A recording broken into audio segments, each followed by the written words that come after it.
Well, welcome back. I wasn't going to do an Oscars update because honestly, I didn't watch it and don't really care that much. However, there were a couple of great things that happened, even despite the fact that no one watched it. Well, maybe not no one, but very few people watched it. Lowest, I think, in the history of the Oscars, at least since they've been keeping track. But regardless of that, a couple of good clips did come out of it that I think we should examine. Welcome to Church Public. Let's get started.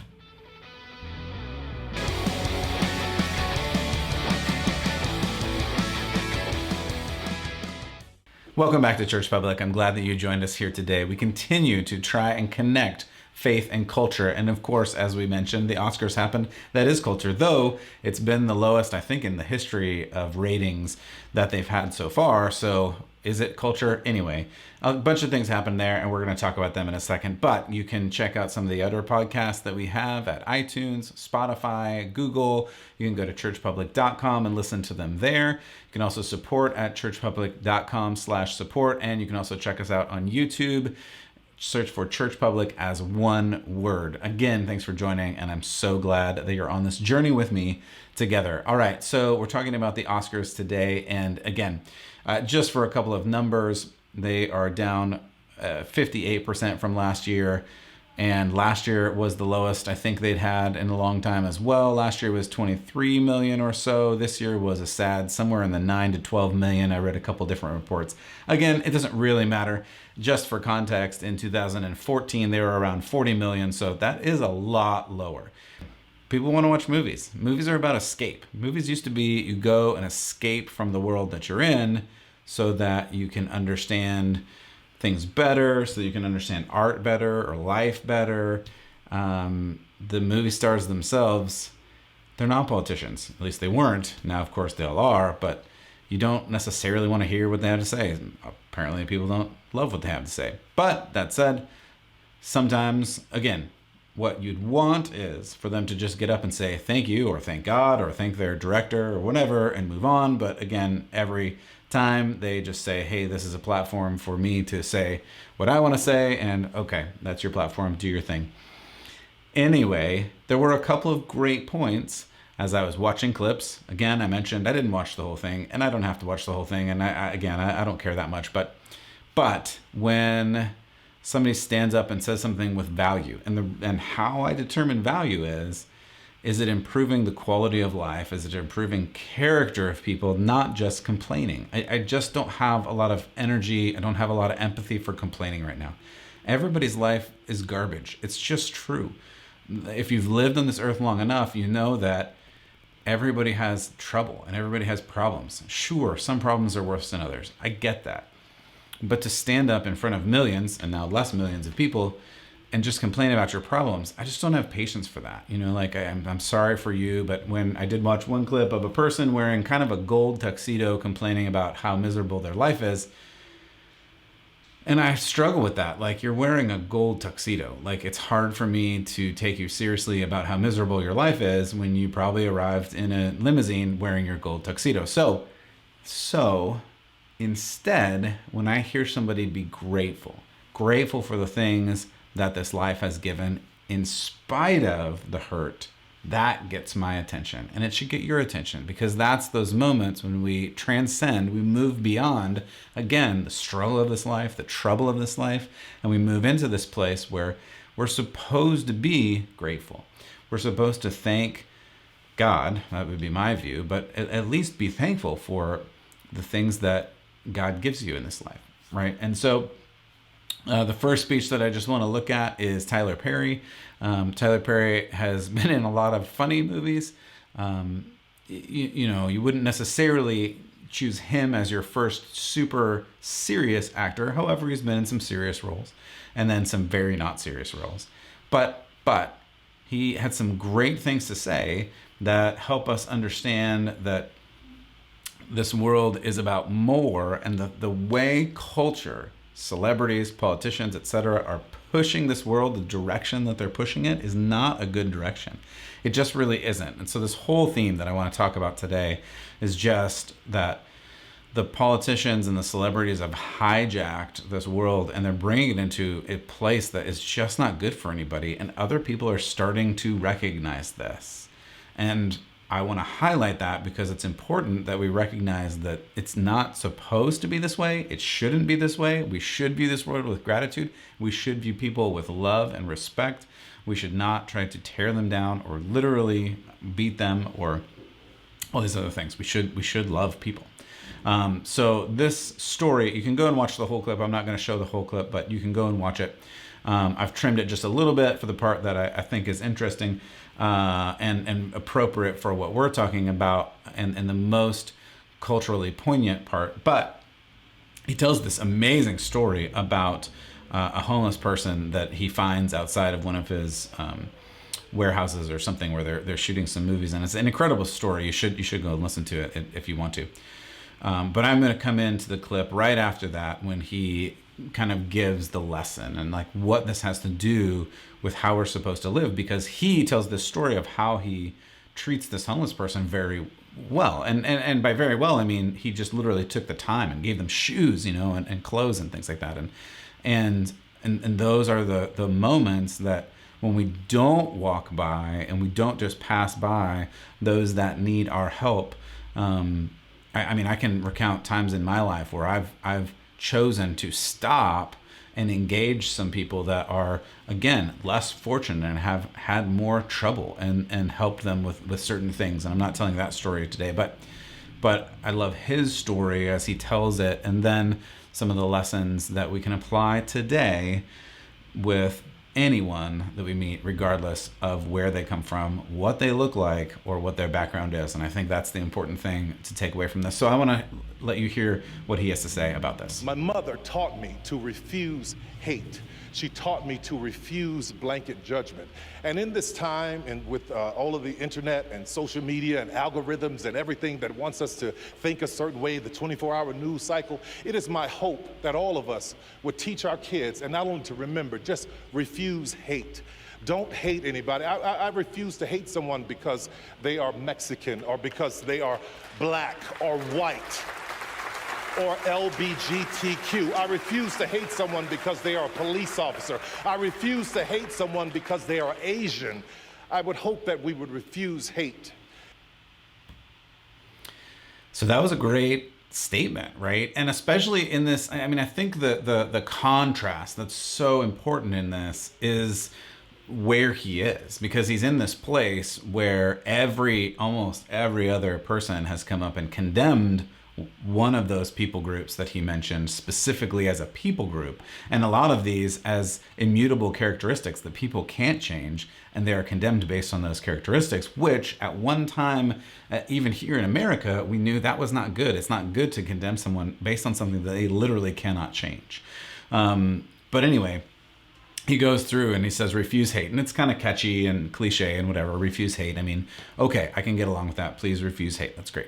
But he says refuse hate against Mexicans, and that's great. Refuse hate against black people. You hear the audience start cheering, but then he keeps going and he says refuse hate against white people, and you kind of hear the applause sort of stopping in the auditorium, because they're like, wait, you can't say that, like you know. And then he says refuse hate against police officers, and then he's taking it up and ratcheting it up this other notch, right? And it's like, and there again, if you watched any of the Oscars, there were many people on the stage who did the opposite of that through the evening. Anyway, and then of course refuse hate against Asian people, which is a whole separate topic, and some things that are going on in the country right now. But I love that he just encapsulates this whole thing, that it's the opposite of, if you list those, it's not a list. It's not a list of people. It's an encompassing statement about just don't hate people.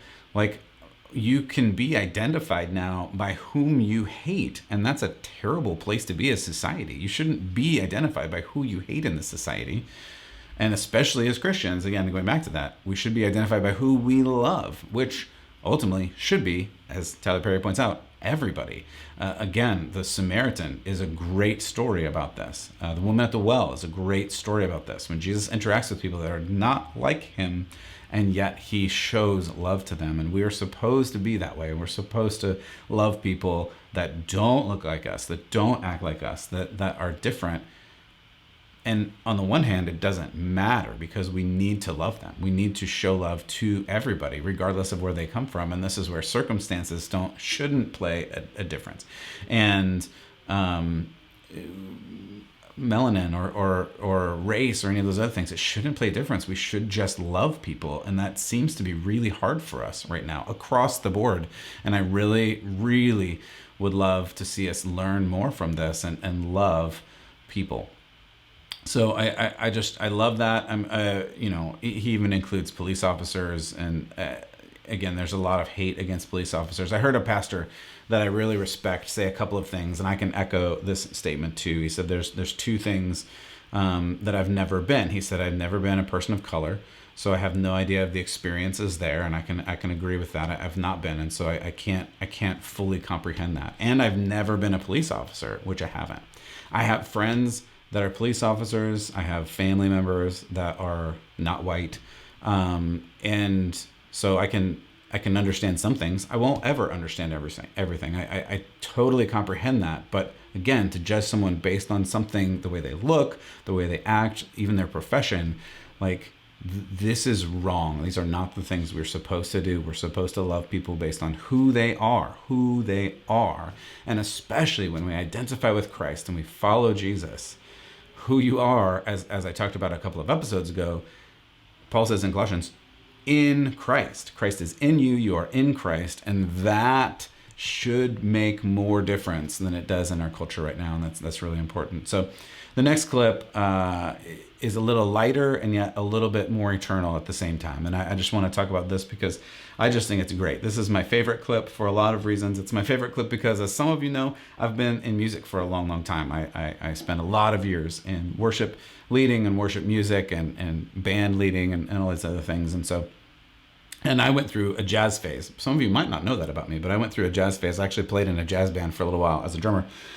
But I love jazz. I've listened to jazz for a long time. And this is, I think, maybe the only movie that I watched out of the ones that were in this whole event. It's Soul, and it was kind of an animated movie. And I cannot agree with the theology. It was kind of super weird, the things that happened there, and sort of reincarnation, some other things. I'm just gonna pass that off for right now because the theology of the movie doesn't really matter. The music in the movie and the jazz in the movie is just unbelievable. It is literally off the charts, like so good. And so I can get past some of the weird, wacky theology in the movie and just appreciate the music. And apparently other people appreciated it too because they nominated this and I believe his name is John Baptiste. I had not heard of him previously, though the song was co-written by Trent Reznor of Nine Inch Nails, which I find fascinating for a whole different reason because I also enjoyed other music besides jazz earlier in my life. That's a side issue. But the music in this movie is so good, and apparently other people agreed. So he won, and what I love is what he says about music. So I'm going to play this for you, and then we can just talk about it a little bit. So this is John Baptiste accepting for the song that they won for Soul. God gave us 12 notes. It's the same 12 notes Duke Ellington had, Bach had. It's the same 12, Nina Simone, and all the nominees. I just want to first point out that every gift is special. Every contribution with music that comes from the divine into the instruments, into the film, into the minds and hearts and souls of every person who hears it. The stories that happen when you listen to it and watch it, and the stories you share, the moments you create, the memories you make, man, it's just so incredibly special. And I just want to first recognize the nominees and say that I'm speaking for all of us, we are incredibly humbled and grateful to the Academy for this recognition, and I'm just thankful to God for those 12 notes, man. That's so dope. I love his last line. I'm just thankful to God for those 12 notes. That's so dope. So if you heard or if you couldn't hear, he just thanks God repeatedly for the 12 notes. And again, if you know anything about music, that's it. There's 12 notes. And those 12 notes can be put together in it seems an infinite combination, and you get jazz, and he talked about Bach, he talked about classical music. Again, Trent Reznor standing on the stage behind him there, who has made some more interesting music with the 12 notes.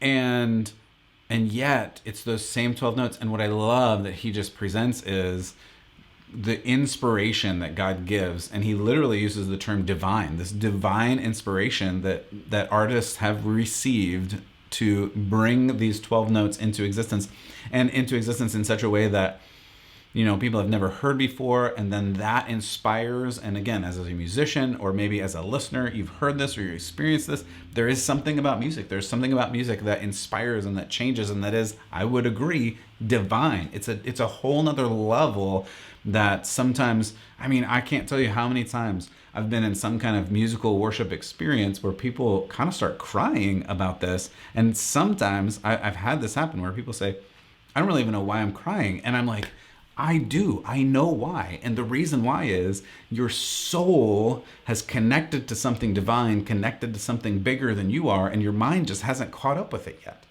And I love that. And I can't even really explain that, other than to say, like, I believe that's what happens. I believe there's something divine about music. And he just points out that there's these 12 notes, and they're put together in all these different ways by all these different artists throughout time, you know, and I love that he just points to God. And so again, most of these speeches we don't need, but I love the speeches where people acknowledge that it's not all about them, and that God has played this amazing role, and not only just God's inspiration in that person in that moment, but God's inspiration through the very creation of music has inspired so many people over the decades and millennia. And this is just one more where God has used this guy to make seriously incredible music. Like, it really is so good in this movie. So I love that, and I love that he presents that and brings the whole moment, the whole evening, to another level for me that it just really didn't have before that. So again, I don't even recommend watching the Oscars. I don't think it's necessarily worth it, but I wanted to bring you those couple of clips because I think they're important, and I think they help us recognize that even in the middle of some weird things that are going on, and some unfortunate and critical and frustrating things that are going on, and the lectures that people are giving you, there still can be moments of, as Baptiste pointed out, the divine. And I super love that. So I wanted to just add one more thing onto the end here, because, and then tie it up with a little bit of Bible out of Ephesians, because this is an important thing. It is an important thing that we really come together. That's what I was talking about before. And this whole mechanism of politics,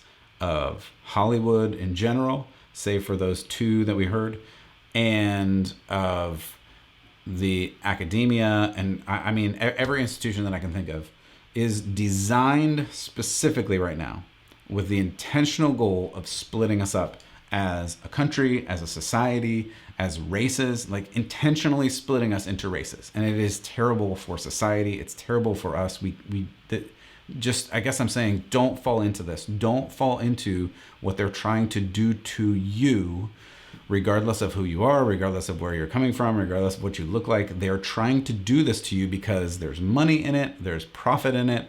This isn't conspiracy. Like, this is what's happening out there, and this is what they're trying to do. And so what I wanted to bring to you is a politician who is not conservative, who apparently figured this out and just made this little like FaceTime video or whatever, and put this out a couple days ago. And I'm surprised. I'm surprised this particular person put this out. But again, I love it. I try to find things where we can see what the culture is doing in its insanity, and find things where people can rise above that and come to a better place. And so this is Tulsi Gabbard, not a conservative, who apparently recognized that to hate each other all the time and fight each other all the time is not a good place to be, the same as Tyler Perry said a little bit earlier. So this is Tulsi Gabbard talking about that. My dear friends, my fellow Americans, please let us stop the racialization of everyone and everything. This racialism. We are all children of God and are therefore family in the truest sense, no matter our race or ethnicity. This is aloha, and this is what our country and the world need. The mainstream propaganda media and politicians, they want us to constantly focus on our skin color and the skin color of others because it helps them politically or financially. Aloha means respect and love for others. It's what enables us to see beyond our skin color and see the soul, the person within. So let's do our best to cultivate this aloha in our hearts and see and treat others through this prism of love, not through the prism of race and ethnicity. Please let us not allow ourselves to be led down this dark and divisive path of racialism and hate. Now, again, this person is not a conservative politician. They're not a Christian, unless there was a conversion happen that I didn't know about and no one else knows about. This Tulsi, she just, I mean, I couldn't have said it better. Like, the powers that be, the politicians, the academics, even a lot of the celebrities want you to be at each other's throats because there's a lot of money in this. There was a CNN undercover video that just came out that showed that they're intentionally trying to stir up all of this stuff because people watch it more and there's more money in it. And that's obvious. I don't know, maybe it's just to me, but it's very obvious that's what's going on in this world. And we don't want to be a part of that. We don't want to live in the hate. We don't want to live in the fear. We don't want to live in these places. We want to live where, as she says, we can love. Now, I know some of that goes into the Aloha Hawaiian spirit, and it feels just a little bit surfy, but what she's saying is so true and so right on point as far as we want to see each other not for what they look like on the outside, same as Tyler Perry was saying, but what they look on the inside. The soul, the character of the person is so important, and we have lost that. We have moved beyond that, and we really need to get back to that. We really need to get to this place where we can understand a person for who they are, not just what they look like. It's just so important that we do that. And everything in the media, everything in the politics, everything online, on the social medias, in the schools is pushing us away from this. And we need to push back. We need to say, no, I'm not going to fall prey to that. I'm not going to fall into this. And it's really important. So we are more divided than we have been for a long time, and it's not good for anybody, and we need to be united. So what I wanted to do is read for you some Ephesians, and I'm going to edit this just for some comprehension because Paul tends to get a little bit wordy. But this is out of Ephesians 2. You can go and read it. It just has some... He's talking here about the difference between Gentiles and Jews and some of the physical things that are between them and some of the ceremonial things that Jews used to do and Gentiles don't do because they're not Jews and this other thing. So it's a little bit complicated in terms of the actual like religious practices. So I cut a little bit of that out. And I want you to just hear the heart behind it in the sense that we're not Gentiles and Jews anymore. Paul's point is, we're just the family of God, and we're supposed to be the family of God, and we're supposed to be this connected people when we follow after Jesus. We're not supposed to have these camps and these things where you're this person and you're this person, and we fight about it because we don't agree based on our past or our religion or our race or whatever. We're supposed to be connected in the family of God. So this is Ephesians 2:11. I'm going to jump through a little bit. Therefore, remember, one time you Gentiles in the flesh were at that time separated from Christ. This is through about half of verse 12. Having no hope without God in the world, but now in Christ Jesus, you who were once far off have been brought near by the blood of Christ. For he himself is our peace, who, Jesus, has made us both one and has broken down in his flesh the dividing wall of hostility. Did you hear that? Jesus has broken down the dividing wall of hostility that has kept us fighting, and Jesus has taken care of this for us. I'm jumping to 16. And might reconcile us both to God in one body through the cross, thereby killing the hostility. You hear that? At first, he divides it. He removes the wall of hostility, and then he kills the hostility itself. That is the point of literally Jesus dying on the cross for us, is to remove the hostility that we have towards one another. And the world, the culture, the society is trying to stir this back up so that we are hostile towards one another, and we cannot fall for this. Paul is reminding them then, the Jews and the Gentiles who were starting to battle it out. He's reminding us now, all of the different race things that are going on, all of the different class things that are going on. We're causing these fights that we shouldn't be in. We should be reconciled to God in one body through the cross, through the sacrifice of Jesus Christ. And that kills the hostility between us. When we realize it's not about what you look like, where you come from, what's going on, it's about who you are, and especially who you are in Christ, that all of a sudden you realize it's actually not about you. It's about showing love for God, for other people, and moving into a different zone of, as we heard earlier today, not hating people, not falling into these traps that they're leading for you, and they're leaving traps for you. Don't fall into them.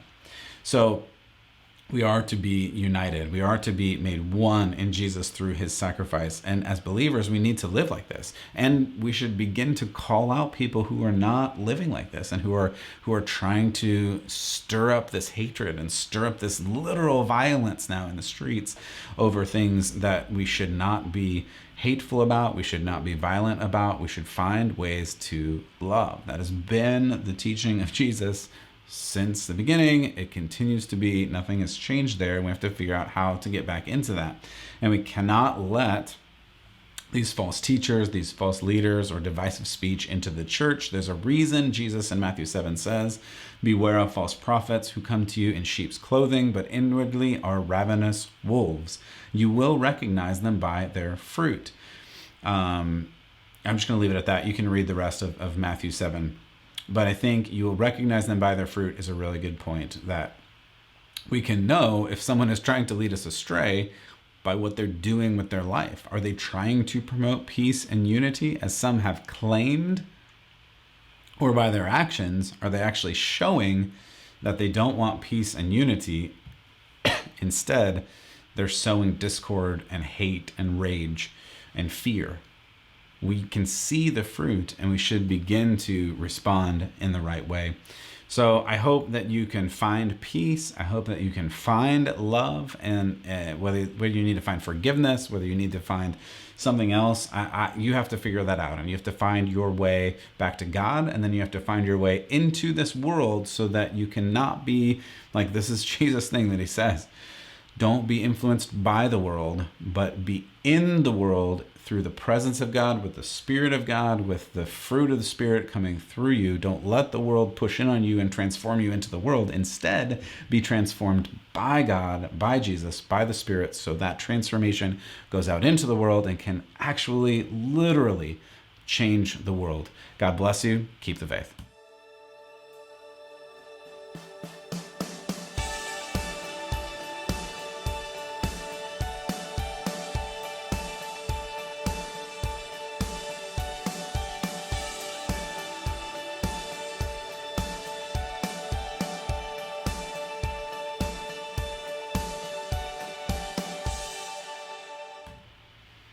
If you like this broadcast, consider supporting at churchpublic.com/support. Check us out on social media, on Apple, on Google, on Spotify. You can check out YouTube. If you are an audio listener and you missed some of these videos, you can go to YouTube right now at ChurchPublic, one word, and you can watch these on video, which may give you a little more context into what's going on. Again, thanks for supporting, and God bless.